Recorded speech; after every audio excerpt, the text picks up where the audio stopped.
December 14 திருவருகை காலம் 3ஆம் ஞாயிறு. நற்செய்தி வாசகம்.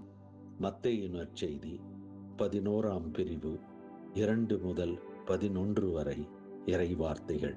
அக்காலத்தில் யோவான் சிறையில் இருந்தபோது மெசியாவின் செயல்களை பற்றி கேள்வியுற்று தம் சீடர்களை அவரிடம் அனுப்பினார். அவர்கள் மூலமாக வரவிருப்பவர் நீர்தாமா அல்லது வேறொருவரை எதிர்பார்க்க வேண்டுமா என்று கேட்டார். அதற்கு இயேசு மறுமொழியாக, நீங்கள் கேட்பவற்றையும் காண்பவற்றையும் யோவானிடம் போய் அறிவியுங்கள்.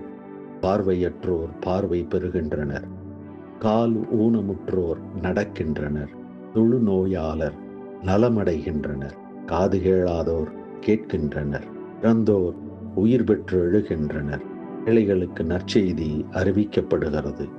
என்னை தயக்கமின்றி ஏற்றுக்கொள்வோர் பேறு பெற்றோர் என்றார். அவர்கள் திரும்பிச் சென்றபோது இயேசு மக்கள் கூட்டத்திடம் யோவானை பற்றி பேசத் தொடங்கினார். நீங்கள் எதை பார்க்க பாலை நிலத்திற்கு போனீர்கள்? காற்றினால் அசையும் நானலையா? இல்லையேல் யாரை பார்க்க போனீர்கள்? மெல்லிய ஆடை அணிந்த ஒரு மனிதரையா?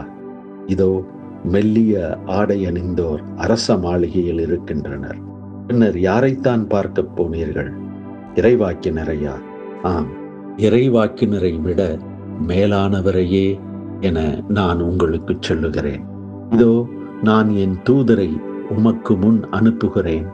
அவர் உமக்கு முன் உமது வழியை ஆயத்தம் செய்வார் என்று இவரை பற்றித்தான் மறைநூலில் எழுதியுள்ளது. மனிதராய் பிறந்தவர்களுள் திருமுழுக்கு யோவானை விட பெரியவர் எவரும் தோன்றியதில்லை. ஆயினும் விண்ணரசில் மிகச் சிறியவரும் அவரினும் பெரியவரே என நான் உறுதியாக உங்களுக்கு சொல்லுகிறேன். அந்த சிற்றூரில் வாழ்ந்த ஆன்மகுரு ஒவ்வொரு நாள் மாலையிலும் நடைபயிற்சி செய்வது அவருடைய வழக்கம். ஒரு நாள் அப்படி சிற்றூரை சுற்றி நடந்து கொண்டிருந்த போது அவ்வூரில் புதிதாக வேலைக்கு சேர்ந்த இரவு காவலாளி நைட் வாட்ச்மேன் ஒருவரை சந்தித்தார்.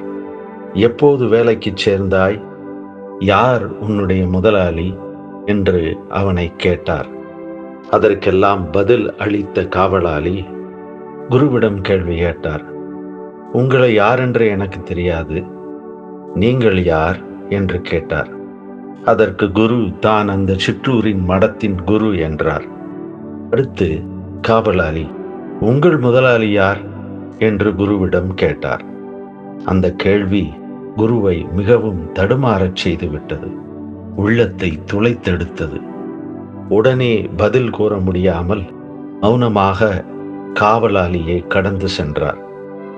தனது நடைப்பயிற்சி முழுவதும் உங்கள் முதலாளி யார் என்ற கேள்வி அவரை பற்றிய புரிதலை பலவித பரிமாணங்களில் விடையாக தந்தது.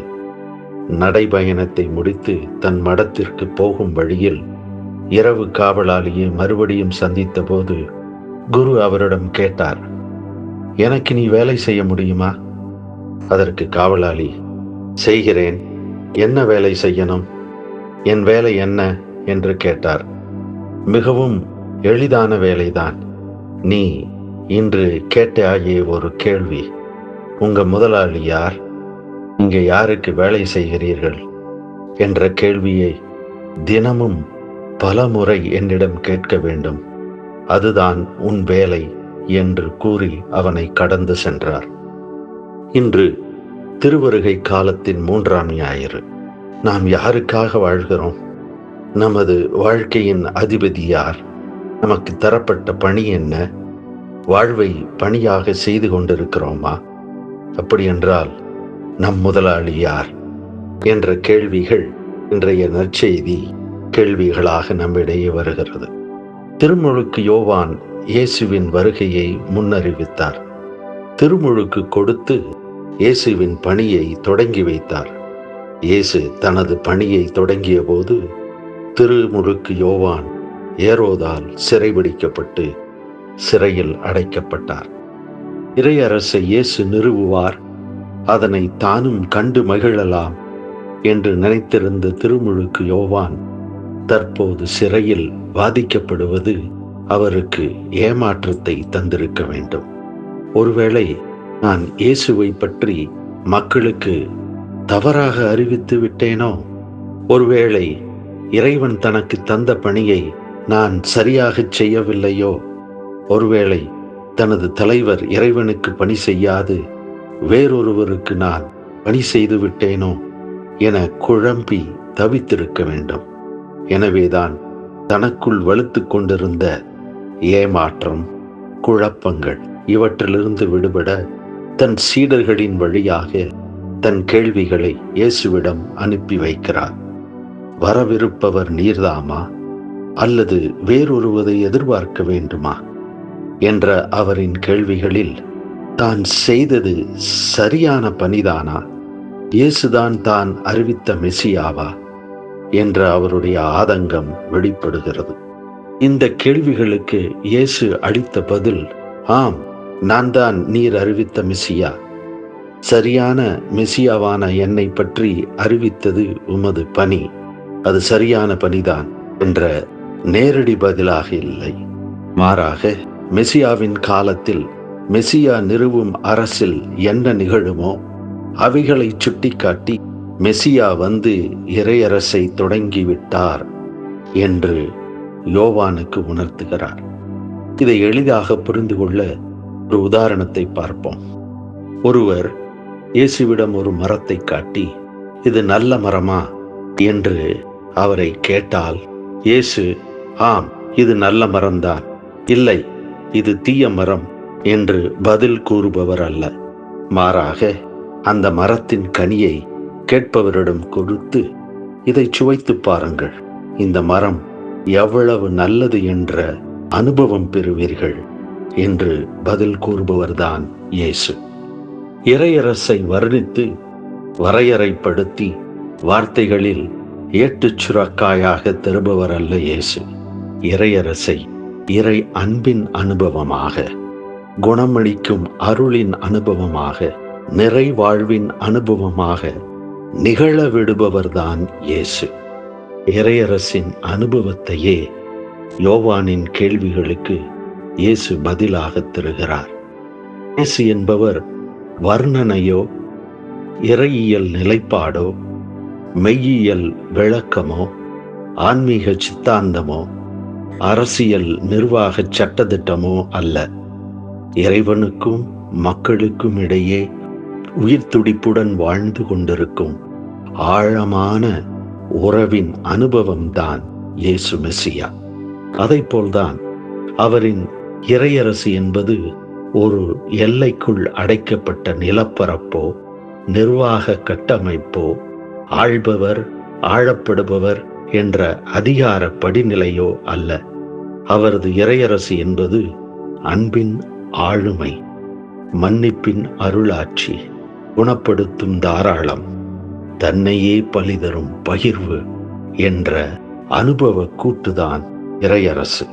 இவ்வாறு திருமுழுக்கு யோவானுக்கு பதில் அனுப்பிய பிறகு அந்த திருமுழுக்கு யோவான் எவ்வளவு உயர்ந்தவர், அவர் பணி எவ்வளவு சிறந்தது என்று இயேசு அவருக்கு புகழாரம் சூட்டுகிறார்.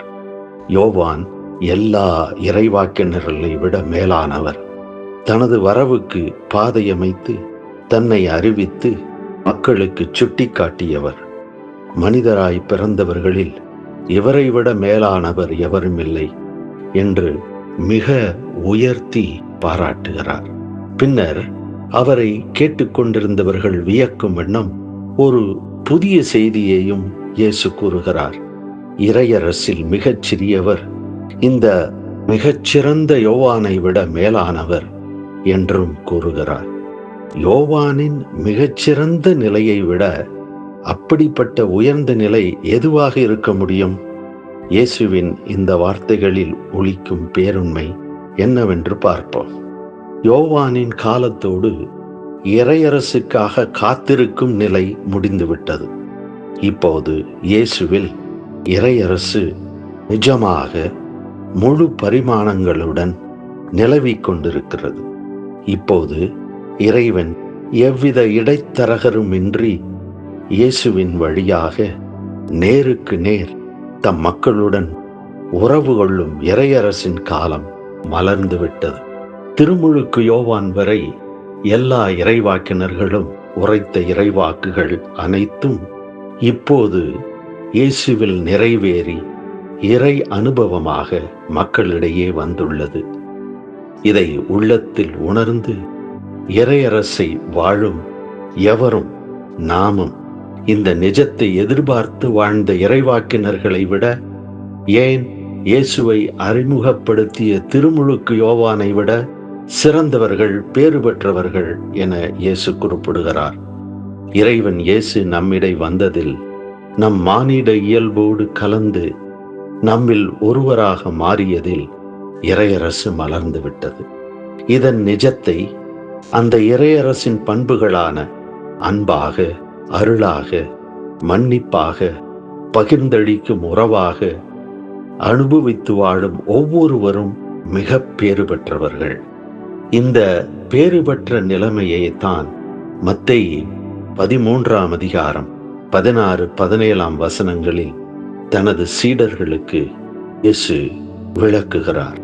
நான் உறுதியாக உங்களுக்கு சொல்லுகிறேன், பல இறைவாக்கினர்களும் நேர்மையாளர்களும் நீங்கள் காண்பவற்றை காண ஆவல் கொண்டிருந்தார்கள், ஆனால் அவர்கள் காண்கவில்லை.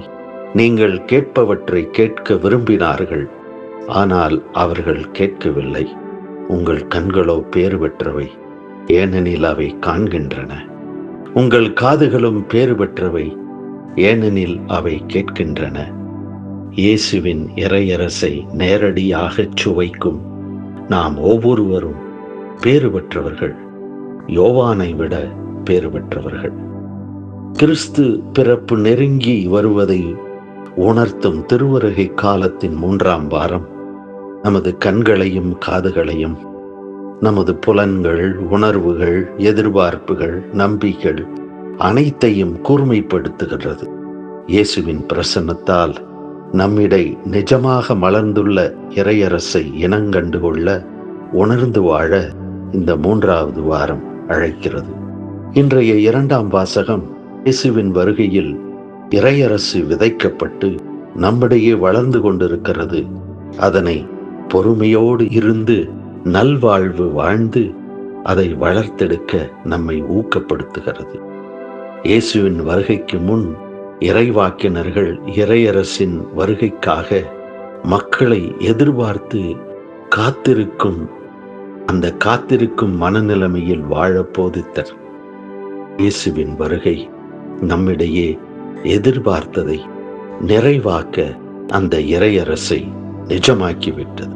இந்த நிஜமான இறையரசை வாழ நம்மை இன்றைய 2ஆம் வாசகம் பணிக்கிறது. இந்த நிஜமான இறையரசு எத்தகைய தன்மையுடையது என்பதை ஏசாயாவின் காட்சியாக முதல் வாசகம் வர்ணிக்கிறது. ஏசாயா விளக்கும் இறையரசின் காட்சி ஏதோ கனவுலகத்தை சார்ந்த காட்சி போன்று உருவகப்படுத்தப்படுகிறது. அதை லட்சிய காட்சியாக வேணால் ஏற்றுக்கொள்ளலாம், ஆனால் நடைமுறையில் சாத்தியப்படாது என்று நமக்கு தோன்றுகிறது. வாசகம் காட்சியாக காட்டுவது என்ன? ஒட்டல் நிலம் எப்படி பூத்து குலுங்க முடியும்? பாலை நிலத்திலும் பாழ்வெளியிலும் எவ்வாறு அகமகிழ்ந்து அக்களிக்க முடியும்? வாழ்வு பிழைப்பதற்கு எவ்வித சாதகமும் இல்லாத இந்த பாலை நிலங்கள் எப்படி வாழ்வும் வனப்பும் நிறைந்த லெபனான், சாரோன், கார்மேல் போன்ற நிலங்களின் பசுமையை அடையக்கூடும்? இத்தகைய கேள்விகள் நம் மனதில் எழும்பும். கடந்த 2 வாரங்களாகவும் இதை போன்ற கனவுலக யதார்த்தத்திற்கு ஒவ்வாத காட்சிகளாகவே இறையரசின் காட்சிகளாக ஏசாயா வர்ணித்தார். முதல் வாரத்தில் இறையரசின் மக்கள் போர்வாள்களை ஏற்களைப்புகளாக மாற்றுவார். குத்தி பிளக்கும் ஏட்டியை திராட்சை கனிகளை அறுவடை செய்யும் கருக்கரியாள்களாக மாற்றுவார்கள் என்ற காட்சியை படித்தோம். 2ஆம் வாசகத்தில் இறையரசில் ஓநாயும் செம்மறியாடும் ஒன்றாக தங்கியிருக்கும். அவற்றோடு சிறுத்தை புலி சேர்ந்து உறங்கும். கன்றும் சிங்கக்குட்டியும் கொழுத்த காலையும் கூடி வாழும்.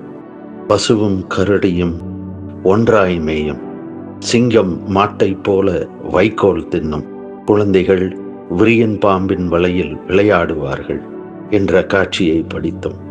நமது சிந்தனைக்கு ஒவ்வாத, கனவுலகிலும் நடக்காத இந்த உருவகங்கள் வழியாக ஏசாயா நமக்கு உணர்த்த முயலும் பேருண்மை என்ன? இறையரசு, இறையன்பால், இறையருளால் நிகழக்கூடிய நிஜ வாழ்க்கை. அந்த இறையரசில் மனித உலகின் பாகுபாடுகள், பகை பிளவுகள், வாழ்வை சிதைக்கும் ஏற்றத்தாழ்வுகள், அழிவால் வரும் அச்சுறுத்தல்கள், இவைகள் எல்லாம் இல்லாமல் போகும். மாறாக இறையரசில் ஓர் இனத்திற்கு எதிராக மற்றொரு இனம் வாழ எடுக்காத, போர் பயிற்சி நடக்காத அமைதியான நிலை உருவாகும். கடல் எவ்வாறு நீரால் நிறைந்துள்ளதோ அதுபோலவே இறையரசு ஆண்டவரின் ஆவியாரால், அவர் வழங்கும் அறிவால் நிறைந்திருக்கும். எனவே தீமை செய்வோர், கேடு விளைவிப்பவர் எவரும் இறையரசில் இருக்க மாட்டார்கள். இதுவரை நல்லதை காணாத குருடாயிருந்த கண்கள் புது பார்வை பெறும். நற்செய்தியை கேட்காத காதுகள் திறக்கும். இறையரசில் வாழ்வோரின் முகங்களில் என்றும் உள்ள மகிழ்ச்சியால் மலர்ந்திருக்கும். அவர்கள் மகிழ்ச்சியும் பூரிப்பும் அடைவார்கள். அவர்கள் துன்பமும் துயரமும் பறந்தோடும். இத்தகைய பண்புகளை கொண்ட இறையரசு இயேசுவின் வருகையால் உருவாகும் என்பதை விளக்குவதுதான் ஏசாயாவின் காட்சிகள். நம்மிடையே இந்த இறையரசு மலர்ந்து விட்டது. ஆனால் நாம் வாழும் இன்றைய சூழ்நிலைகளில் நாம் காண்பது முற்றிலும் எதிர்மறையாக உள்ளது. கொடுமைகள், வன்முறைகள், கொள்ளைகள், கொலைகள், ஏற்றத்தாழ்வுகள், ஏமாற்றி பிழைக்கும் எத்தர்கள், தடுமாறி நிலை குழைய வைக்கும் சிந்தனைகள், நிலைப்பாடுகள், மேலும் அமைதி வாழ்வுக்கு எதிரான கணக்கிலடங்காதவைகள், இவைகள் நிரம்பிவிட்டன. இவைகளெல்லாம் நம்மை சுற்றி பெருகிக் கொண்டிருப்பதை காணும்போது ஏசாயாவின் இந்த ஏற்றுக்கொள்ள முடியாதது காட்சி எப்படி நமக்கு நிஜமாகும்? இந்த வர்ணனை வெறும் வர்ணனைதானா என்பது போல தோன்றும். ஒன்றை நாம் புரிந்து கொள்ள வேண்டும். நம்மிடையே உள்ள அனைத்து தீமைகளுக்கும் மனிதர்களாகிய நாம் தான் காரணம். இவைகள் நாம் உருவாக்கியவைகள். நாம் உருவாக்கியவைகளை நாம் அனைவரும் ஒன்று சேர்ந்து முயற்சித்தால் நாமே சரி செய்யலாம். நாம் ஒவ்வொருவரும் சரியாகும் போதுதான், நம் செயல்களை சரி செய்யும் போதுதான் இறையரசு வாக்களிக்கும் பொற்காலத்தை நம்மால் சுவைக்க முடியும், காண முடியும், அந்த நற்செய்தியை கேட்க முடியும். இறையரசை வாழ இறைவன் நமக்கு தேவையான ஞானம், அன்பு, அருளாற்றல் அனைத்தையும் வழங்கி கொண்டிருக்கிறார். இந்த இறை பண்புகளையும் ஆற்றலையும் வாழ்ந்து ஏசாயா கனவாக காட்டும் இறையரசை, இயேசு தொடங்கி வைத்த இறையரசை நம்மால் நிஜமாக்க முடியும். இணைச்சட்ட நூல் 30வது அதிகாரம் 19வது வசனத்தை இந்த இடத்தில் நினைவு கூறுவது நல்லது. உன்மேல் இன்று நான் வெண்ணையும் மண்ணையும் சான்றாக அழைத்து வாழ்வையும் சாவையும் ஆசியையும் சாபத்தையும் உனக்கு முன் வைக்கிறேன். நீயும் உனது வழித்தோன்றல்களும் வாழும் பொருட்டு வாழ்வை தேர்ந்து கொள் என்று இறைவன் நமக்கு கூறுகிறார். வாழ்வை தேர்ந்து நாம் வாழ வேண்டும் என்று இறைவன் அறிவுறுத்துகிறார். ஒவ்வொரு வருடமும் கிறிஸ்து பிறப்பிற்கு நம்மை நாம் தயாரிக்கும் இந்த திருவருகை காலத்தில் இயேசு நம்மில் நிறுவிய இறையரசை தேர்ந்து அதனை வாழ இறைவன் நம்மை பணிக்கிறார். தீமையை தேர்ந்து நாம் அழிய வேண்டும் என்பது அவரது திட்டமோ விருப்பமோ அல்ல. விண்ணையும் மண்ணையும் படைத்து உருவாக்கியவர் இறைவன்.